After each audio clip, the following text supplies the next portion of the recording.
Do you also get really excited when you see a product is 𝐂𝐻 rated? Not really. That number could be the difference between a product that you have being able to withstand a vandalism attack or just being a fancy piece of wall decor that's gonna break the second somebody touches it. Seriously? Yeah. Holy crap. Okay, so tell me more. What's going on? By the way, Security Bros here. I'm Ken, this is James, welcome. People expect technology to survive everything, right? It should. You know, something they buy, it says it's vandal resistant, whatever.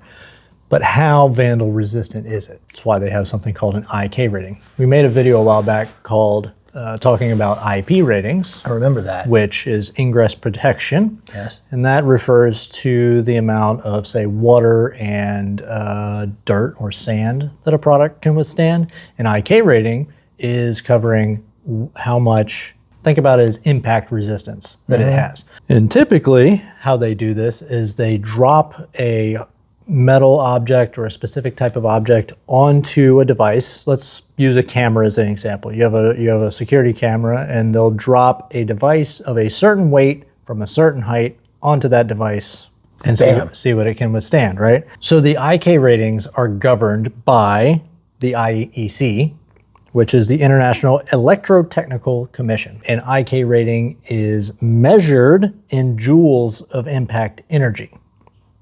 And ratings go from 𝐂𝐻0 all the way to 𝐂𝐻10, which is the highest of 20 joules. A joule is a unit of energy which measures how much work is done or how much force is applied over a specific distance.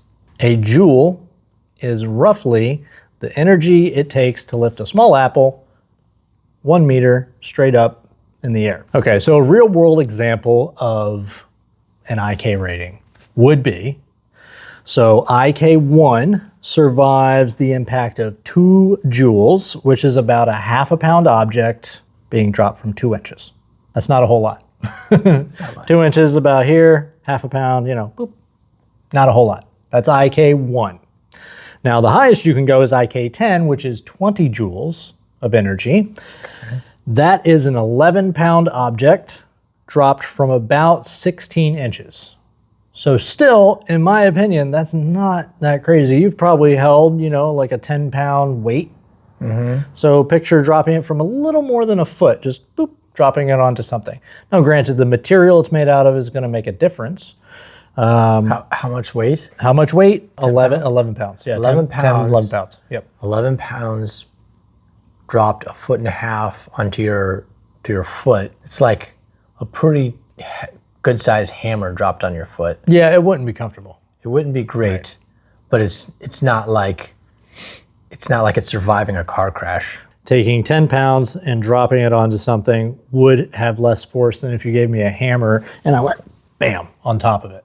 Even if, say, your security camera or your intercom says, oh, it's 𝐂𝐻10 rated, that is the highest rating they can give it under their thing, you're gonna think in your mind that this is the strongest rating, you know, it's the highest rating, it's going to survive something. With a hammer, it won't. Yeah, it's probably not. Experience they dropped the hammer on it, that's about as much. If somebody comes up and taps on it, you know, if somebody does some effort to it, it's going to withstand some stuff. The issue is that I have here is it really doesn't tell the whole picture. If you're saying it has the highest 𝐂𝐻 rating, you're going to think it probably can withstand, or the consumer is going to think it's going to withstand a little bit more probably than it can. The other thing it doesn't account for is prying, right? So oftentimes you're mounting, don't tell the bad guys, but the mounting is probably the weakest link in the whole deal. If you rip that off the wall 9 times out of 10, if you cut the wires, it's not the movies. You're not going to pull the card reader off, cut the wires, and the door unlocks. So don't waste your time. Prying it off the wall, if you're trying to damage it, that's probably easier than actually beating on it with a hammer. That's why we need to invent a new rating system called the JK rating system, James and Ken. That's right. And JK1 starts where the 𝐂𝐻10 stops. If it goes up to JK10, I mean, that's going to take, like, you could be a sledgehammer whacking on that, and if you got a JK10 rating, it's all good. That being said, the 𝐂𝐻 rating system is a valuable tool. Having an 𝐂𝐻 rating of 10 means that you're probably going to have a pretty strong device. 𝐂𝐻10. 𝐂𝐻10! Make it happen. That's all I have to say about that. I'm over it. And if you like an 𝐂𝐻10, Why don't you go ahead and like this episode so we know, and share it so your friends know. Bye. You notice I'm avoiding pausing before I go again. Yeah, I'm trying to make it easier. Yeah. Good man. Good. Let's make me harder, Daddy. Don't cut that out. 𝐂𝐻1 is a half pound at 2 inches. 𝐂𝐻2 is a half pound at 3 inches. 𝐂𝐻3 is a half pound at 5 inches. 𝐂𝐻4 is a half pound at 7 inches. 𝐂𝐻5 is a half pound at 11 inches. 𝐂𝐻6 is a half pound at 15 inches. 𝐂𝐻7 is 1.1 pound at 15 inches, almost 16. 𝐂𝐻8 is 3.7 pounds at 11. 𝐂𝐻9 is 11 pounds at 7. That can't be right. And 𝐂𝐻10 is 11 pounds at 15. 11 pounds at 15? He needs some milk.